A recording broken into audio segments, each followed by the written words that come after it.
Je me présente, mon nom c'est Cédric Herman Guesson, participant à Sportec, et je vous souhaite aussi la bienvenue à notre direct qui a pour thème comment se maintenir en employabilité. Et à ce sujet-là, nous avons comme invité M.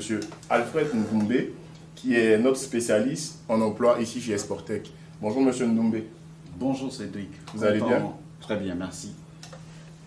Bon, M. Ndoumbe, Oui. qu'est-ce que c'est que le maintien en emploi? Parfait. Je vais commencer par me présenter. Je suis Alfred Ndoumbe. Je travaille comme conseiller en emploi pour le compte des Sportec Québec. La problématique du maintien en emploi est une problématique majeure pour la situation du Québec aujourd'hui telle qu'elle se présente. Et je suis super intéressé à parler de tout ça parce que c'est quelque chose qui me revient très souvent. Je rencontre beaucoup de chercheurs d'emploi, notamment la clientèle immigrante en ce moment. Et je pense que la rencontre d'aujourd'hui va davantage s'appesantir sur un ensemble de moyens que pourraient développer justement ces chercheurs d'emploi-là pour se donner des chances du maintien en emploi. Je dois d'emblée vous avouer que mes recherches au niveau de la littérature en lien avec la recherche de l'emploi, il y a plusieurs tendances. Elle n'est pas unanime là-dessus. Il y en a qui définissent ça comme la durée en termes d'heures que pourrait faire un employé au cours d'une semaine ou encore au cours d'un mois. Mais j'aime mieux et je préfère la définition suivante qu'en fait, c'est un ensemble de moyens et de mesures qu'on pourrait mettre en place pour permettre à un employé de prolonger le plus longtemps possible le fait qu'il soit en emploi. Donc, c'est celle-là qui va davantage nous intéresser et puis, j'imagine, on va aller beaucoup plus loin pour parler de notamment ce que l'employé pourrait faire ou encore ce que l'entreprise fait, pour ne parler que de ces deux acteurs-là, pour permettre à un employé de se maintenir en emploi. Très bien. Merci beaucoup, monsieur. Et qu'est-ce qui favorise ce maintien en emploi? Qu'est-ce qui nous permet de... Parfait. Excellente question. Je pense que il est une compétence importante. Quelqu'un qui voudrait se maintenir en emploi au Québec aujourd'hui, c'est une personne qui va rester dans ce que j'appelle l'amélioration continue en lien avec des compétences nouvelles. Okay. Parce qu'il faut savoir qu'au Québec, le marché de l'emploi est très dynamique.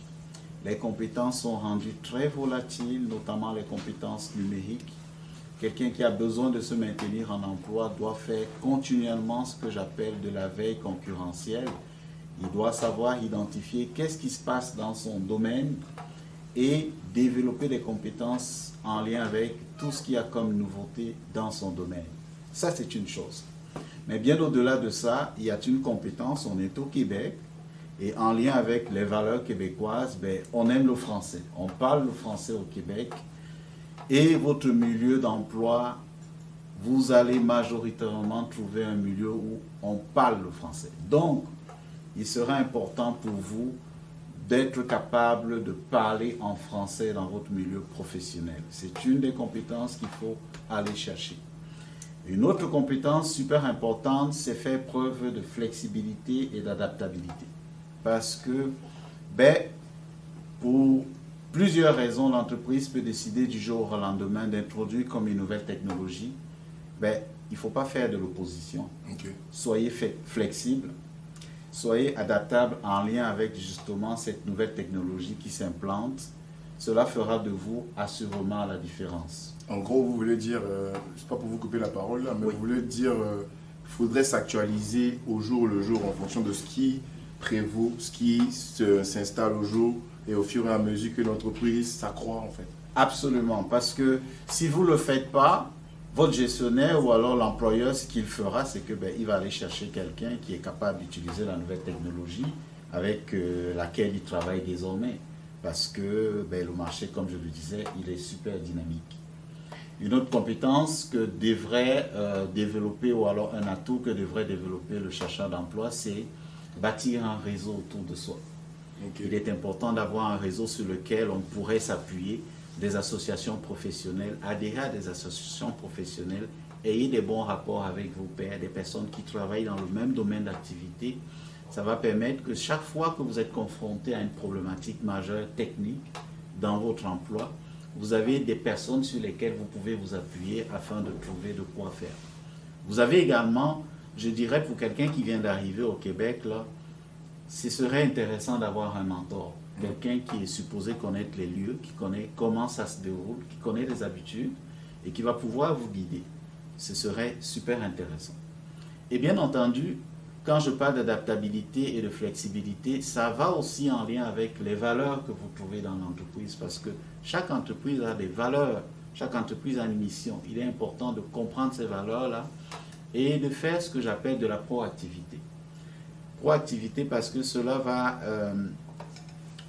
laisser une image positive de vous pour quelqu'un qui va démontrer que il est engagé, il est intéressé, il est vraiment motivé à la tâche. Les employeurs, ils aiment ça au Québec. Puis enfin, ayez toujours un plan de carrière. C'est-à-dire que c'est très dynamique. On peut vous embaucher facilement en vous tendant la main et puis vous pouvez perdre également votre emploi si vous n'êtes pas up-to-date.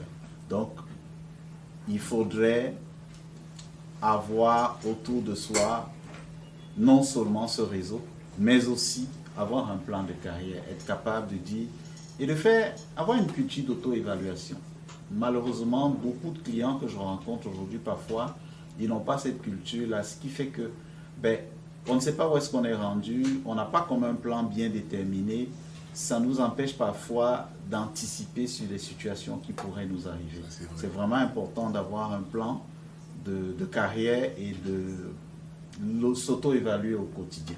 Je pense que c'est, au final, j'ai envie de dire, pour le chercheur d'emploi, c'est une combinaison de compétences, c'est une combinaison de le réseautage que vous faites autour de vous, c'est une combinaison de savoir trouver un mentor, par exemple, qui va pouvoir vous accompagner, c'est votre capacité aussi à s'adapter et bien entendu toutes les compétences inhérentes à soi, c'est-à-dire que qu'est-ce qui vous motive à aller à votre emploi?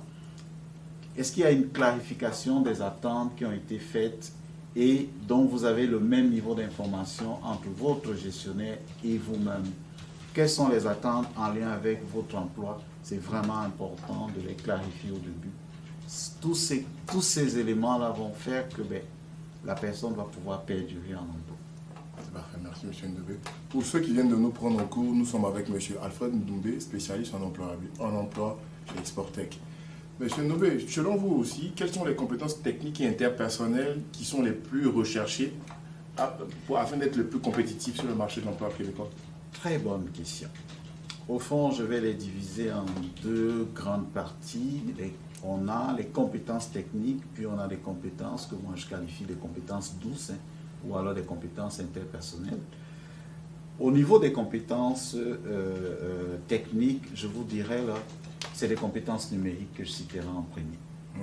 Compétences numériques pour quelqu'un qui s'installe au Québec, qui va travailler, c'est des compétences de base aujourd'hui et je dirais indispensables pour pouvoir même faire de la recherche de l'emploi. Il faut être capable d'utiliser les outils technologiques, notamment un des outils qui est répandu, qui est très utilisé. Minimalement, il faut maîtriser l'environnement Windows. Il faut être capable de travailler avec la suite Office et d'être capable de faire des recherches sur Internet. Donc, vous avez des compétences en lien avec tout ce qui est analyse de données, tout ce qui est sécurité au niveau des données, notamment des personnes qui opèrent au niveau de la cybersécurité. C'est des compétences qui sont très, très, très demandées sur le marché du travail aujourd'hui. Et donc, au niveau numérique, il faut vraiment les avoir, ces compétences. Maintenant, vous allez trouver des compétences par domaine, qui sont des domaines assez pointus. Par exemple, si je prends un mécanicien, il est vraiment important qu'il aille maîtriser au niveau technique un ensemble de choses. Si vous prenez des personnes en électrotechnique, là, dépendamment des domaines, il y a des compétences à savoir. Quelqu'un qui s'en va pour le développement des logiciels, qui est aussi très demandé, il est important qu'il connaisse c'est quoi un langage de programmation, qu'il sache naviguer, écrire des lignes de programmation. Maintenant, vous avez une autre compétence, je l'ai nommée tantôt, c'est la pratique du français.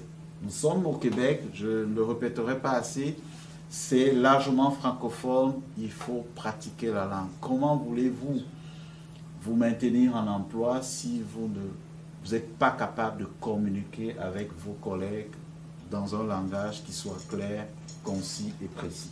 Donc oui, la compétence de la maîtrise du français, il faut aller la chercher. Maintenant, vous avez des compétences interpersonnelles. La première qui domine, à mon avis, aujourd'hui, c'est la compétence qu'on appelle communication. Il faut être capable de communiquer avec ses interlocuteurs de façon concise. Au-delà de la communication, il y a une compétence qui est très appréciée au Québec, c'est le travail d'équipe.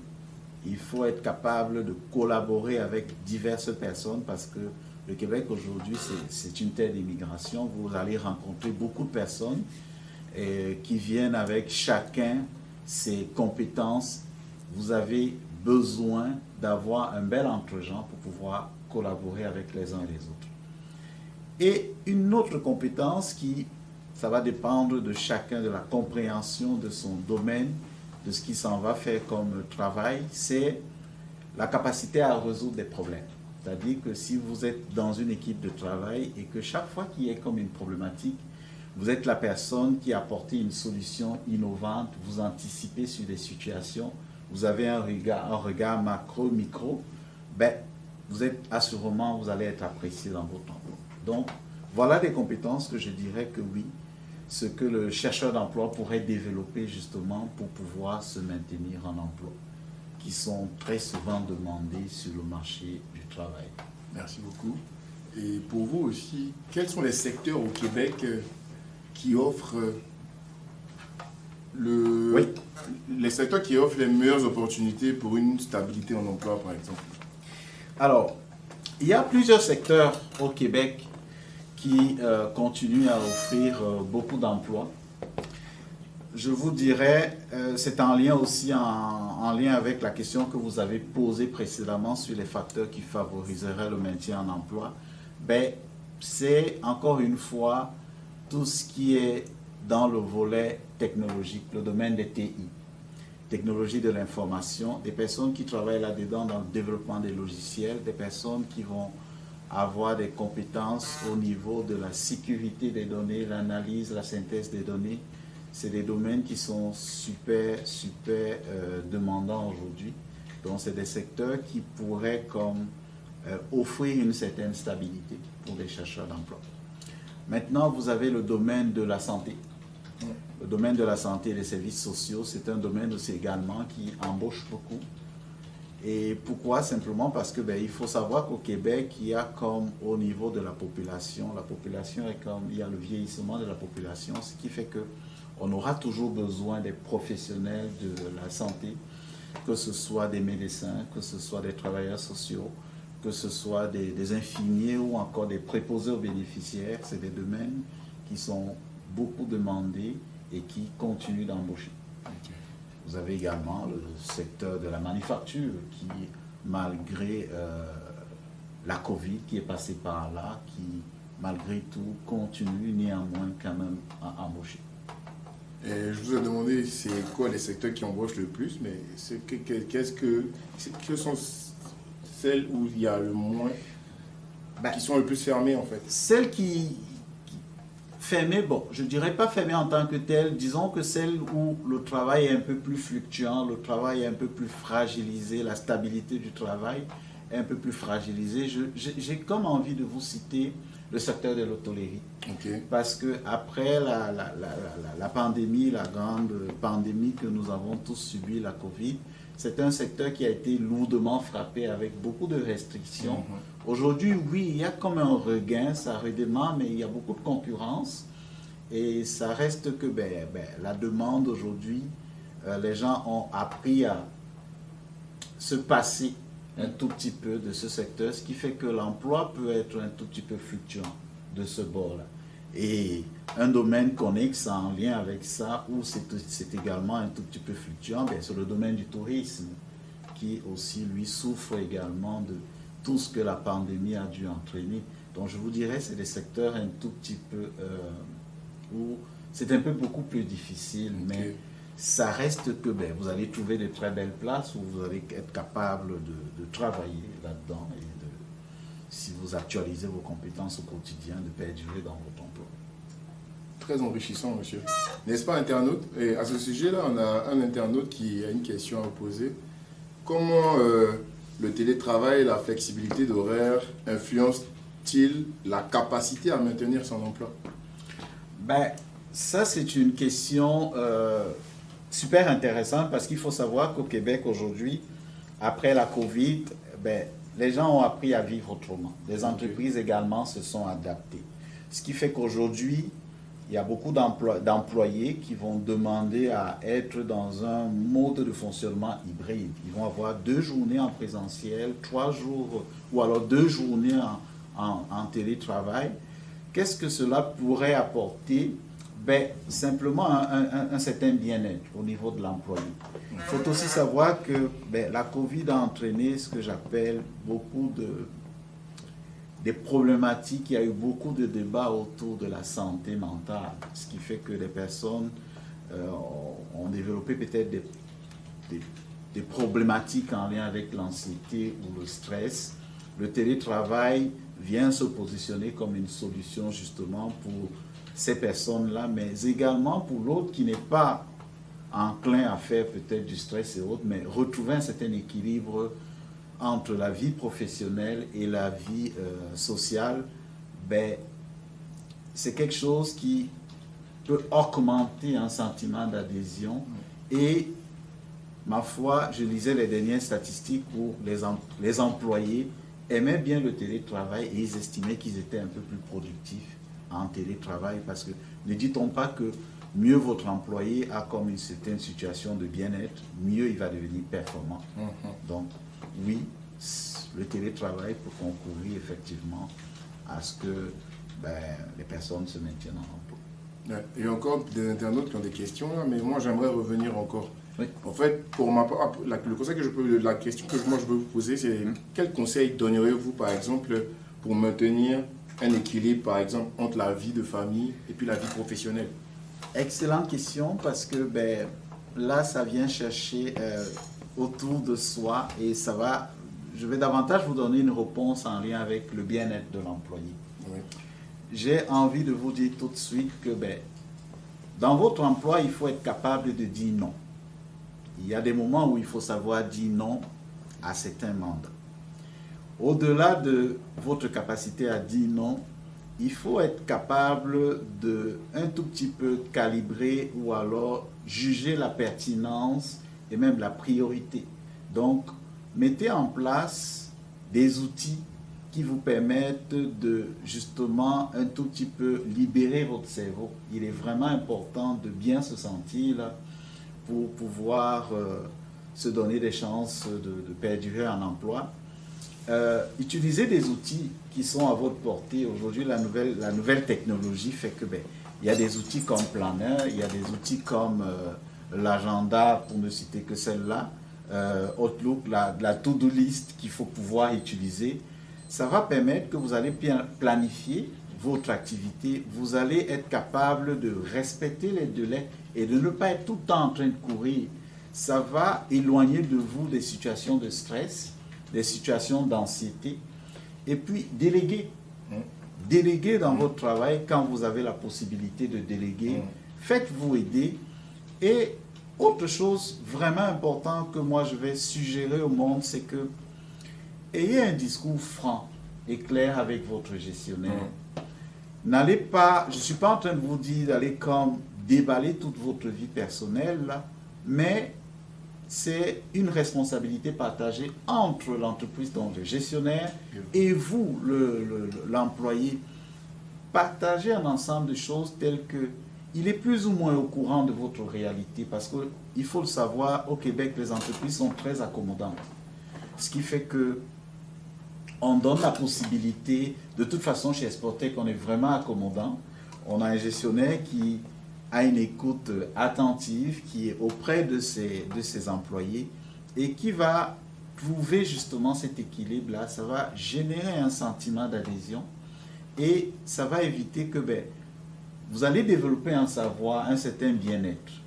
Puis, le télétravail a pour l'autre bémol, c'est que évitez de ramener le travail chez vous. Il y a comme une limite. Quand vous avez du travail et que les heures de travail sont dépassées, eh bien, fermez tout. Prenez du temps en famille, prenez du temps avec vos enfants à la maison, prenez également du temps de méditation, de penser à vous. Trouvez le bon équilibre, ça va assurément vous aider pour se sentir bien dans votre emploi. Merci, monsieur. On va retourner aussi voir un internaute aussi qui a posé une autre question, qui est comment se maintenir en emploi quand on a le sentiment que notre emploi actuel ne concourt plus à l'atteinte de nos objectifs de long terme. Ben, c'est une question en lien avec le long terme, mais c'est délicat parce que ben, vous devez faire comme, j'ai envie de dire, comme, ayez des moments où vous allez comme s'auto-évaluer en lien avec votre plan d'action. Ayez des moments d'arrêt où vous allez avoir de la réflexion avec ce que vous voulez, clarifier votre objectif. Et si à un moment vous avez plus ce que j'appelle le sens au travail, c'est-à-dire que vous n'éprouvez plus forcément comme de l'envie, parce qu'au Québec, encore une fois, c'est très dynamique. C'est dynamique comme des saisons qui changent entre l'automne, entre l'hiver et l'été. Ça peut être parfois des moments difficiles pour certaines personnes. Quand vous êtes arrivé au point où vous pensez que vous n'aimez plus votre travail, ben, je vous dirais là, il faut privilégier votre santé.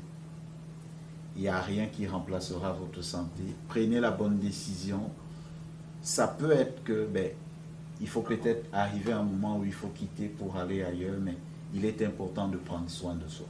C'est vraiment important de prendre du temps, d'avoir des moments de réflexion en lien avec son emploi. Puis, j'ai pas envie de mettre tout ça sur la tête de l'employé, parce que c'est aussi une responsabilité de ton employeur là, de diversifier, dépendamment si vous êtes identifié comme quelqu'un qui a du talent, quelqu'un qui a un haut potentiel. C'est sûr que si vous êtes embauché à un emploi où vous pensez que vous apportez à peine un 2% ou à peine un 15%, et que vous vous sentez démotivé, ben, le gestionnaire devrait le sentir. Le gestionnaire devrait pouvoir essayer de parler avec vous, parce que vous avez des rencontres d'évaluation, j'imagine. Dans une bonne entreprise, vous avez des rencontres d'évaluation, nommer un ensemble de choses. Le gestionnaire pourrait comme bonifier vos tâches, et puis ensemble, vous allez pouvoir trouver un équilibre. Mais il est vraiment important de prendre soin de soi. Là. Merci, M. Alfred. C'est tellement intéressant que les questions ne cessent de pleuvoir. Hein. On va continuer à vous en poser. Là. C'est un plaisir. Il y a un autre internaute qui demande, qui dit comme ça que plusieurs entreprises demandent l'expérience québécoise. Comment un nouvel arrivant peut-il faire face à cette problématique-là? Ben, il faut comprendre que si vous êtes nouvel arrivant, oui. La première chose, quand on vous nomme un ensemble de choses comme ça, là, je vous dirais, là, ne faites pas de l'opposition. Okay. Ça, c'est la première barrière que j'ai remarquée, c'est que ben, c'est lui qui choisit, là. C'est lui qui a ça fait partie de sa discrétion, son pouvoir discrétionnaire. Et il choisit en fonction d'un ensemble de valeurs, d'un ensemble de critères qu'il va mettre à votre réflexion. Soyez ouvert dans ce débat-là. S'il vous dit, il vous manque de l'expérience québécoise, ben il dit. Moi, j'ai juste envie de vous dire, commencez à réfléchir comment je pourrais trouver une solution pour ne plus être celui qui n'a pas l'expérience québécoise. Qu'est-ce que mon environnement offre pour pouvoir m'aider à avoir l'expérience québécoise? Ça, il faut le savoir. Exporter Québec aujourd'hui, c'est une entreprise d'entraînement. Exportec Québec, c'est une entreprise qui justement va vous donner la possibilité de avoir votre expérience québécoise. Il n'y a pas meilleur endroit. Si vous êtes au niveau de la capitale nationale, venez vers nous. Le réseau canadien d'entreprises d'entraînement est là pour justement accompagner ces nouvelles personnes nouvellement installées pour leur permettre d'avoir une expérience québécoise. L'employeur, il a décidé, il vous a dit, il veut l'expérience québécoise. Posez-vous la question, qu'est-ce qui est fait autour de moi qui me permet d'avoir cette expérience québécoise? Il y a, ce que je disais tantôt, le réseau canadien des entreprises d'entraînement qui vous permet d'avoir justement cette expérience québécoise-là. Et bien au-delà de ça, chez Exportec, par exemple, non seulement vous allez avoir l'expérience québécoise, mais vous allez faire du développement des compétences. Et c'est des compétences qui sont en lien avec ce que j'appelle la veille technologique, des compétences actualisées, qui sont actuelles. Vous allez pouvoir naviguer là-dedans. Et puis après, vous n'allez plus vous faire entendre dire que il vous faut l'expérience québécoise. Donc, utilisez les ressources autour de vous. Ne faites pas de l'opposition. Parce que très souvent, c'est parce qu'on a une attitude où on fait de l'opposition au point où on n'écoute même plus ce que le marché nous envoie comme message. L'employeur vous dit, voilà, et essayez de trouver une solution. Je pense que c'est faire preuve de flexibilité, c'est faire preuve d'adaptabilité avec la culture de travail au Québec. Il faut l'intégrer. Vous ne pouvez pas venir et imposer votre loi. Exact. C'est parfait. On en a une autre aussi qui demande comment gérer les conflits ou les désaccords au travail tout en conservant une attitude professionnelle. Alors, la question de gestion de conflits, il faut savoir que c'est comme la cartographie des pays. Moi, j'ai l'habitude de dire que les personnes parfois immigrantes qui viennent de certaines régions-là, la gestion en lien avec l'autorité est comme parfois verticale. Au Québec, elle n'est pas verticale, elle est plutôt horizontale. Et il y a une façon d'aborder le conflit. Il faut savoir que le Québec, c'est un pays c'est une province de paix. On ne veut pas entendre des éclats de voix. Et donc, on va éviter au maximum ce que j'appelle la confrontation. Donc, quand vous avez des situations de conflit, faites preuve d'ouverture d'esprit. Essayez de rester positif dans votre posture. Écoutez l'autre. Ça se peut que ce soit simplement un malentendu. Faites preuve de quelqu'un qui va écouter l'autre et puis nommer et apporter des solutions constructives qui vont intégrer votre interlocuteur. Mais habituellement aussi, évitez d'aller confronter la personne avec qui vous êtes en conflit. S'il y a un gestionnaire, parce qu'au Québec, il existe, ça n'existe pas dans tous les pays là. Ici, notamment en lien avec la gestion des conflits, il existe des auxiliaires, notamment de la justice, ou alors des personnes qui travaillent en lien avec la justice, qu'on appelle des médiateurs ou des conciliateurs. C'est leur job. Donc, essayez de les approcher, peut-être pas si ce n'est pas un gros conflit, mais au moins utiliser un tiers, notamment votre gestionnaire ou alors des personnes dont vous pensez qu'ils peuvent avoir de l'influence. Ils vont faciliter le dialogue entre deux personnes, par exemple, qui sont en conflit et qui ne sont pas capables de s'écouter, qui ne sont pas capables de parler. C'est des choses qui sont mises en place. Le système, il est fait comme ça. Utilisez-le. Puis, restez vraiment ouvert. Restez ouvert. Je pense que c'est des choses que c'est la meilleure façon de gérer le conflit, là, que de vraiment fermer l'oreille et dire « Oh, c'est l'autre qui a tort ». Ça se peut que vous, quelque part, vous devez faire également. Ou alors vous devez mettre de l'eau dans votre verre là, pour que ça puisse aboutir à une solution positive. C'est une question qui revient très souvent en entrevue pour des personnes qui vont au service à la clientèle. C'est bon. Merci, monsieur Ndoumbe. Et votre avis sur comment s'adapter aux changements internes au sein de son entreprise, comme les nouvelles technologies ou l'autonomie, par exemple?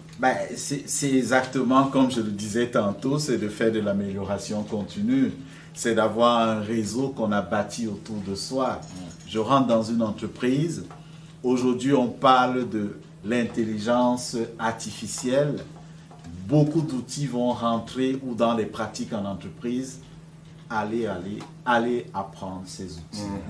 Essayez d'être curieux, anticiper sur les situations. Si jamais vous avez anticipé, donc j'appelle ça de la proactivité, je disais que c'est un ensemble de combinaisons justement qu'il faut pratiquer au quotidien pour se maintenir.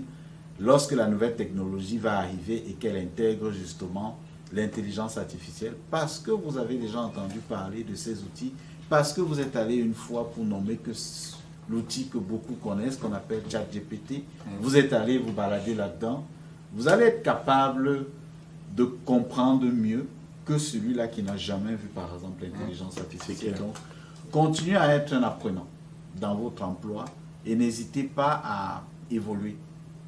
Changez vos affaires. Comme je dis là, c'est très dynamique. C'est la culture de l'entreprise, du travail au Québec. Essayez d'avoir une attitude conciliante avec cette culture de travail-là. Celui et celles qui vont vouloir plutôt faire de l'opposition, mais ce qui va arriver, c'est qu'ils vont simplement être dépassés par des événements et puis ils vont être cancellés. Ce que vous vouliez dire, par exemple, c'est s'actualiser aux nouvelles technologies, s'actualiser aux nouveautés de l'entreprise, s'actualiser soi-même au fur et à mesure. Tout à fait. Pour ne pas être dépassé, en fait. Tout à fait. Il ne faut vraiment pas être dépassé, là. Il faut rester permanemment quelqu'un qui étudie, qui va explorer des nouvelles choses pour pouvoir se maintenir en emploi. Et comme je le dis encore, ayez un réseau autour de vous. Et puis, soignez votre image. Chaque fois que vous faites quelque chose, essayez de bien le faire. Vous allez envoyer une image positive auprès des autres. Tout cela va concourir à, justement, à stabiliser votre emploi. Ok.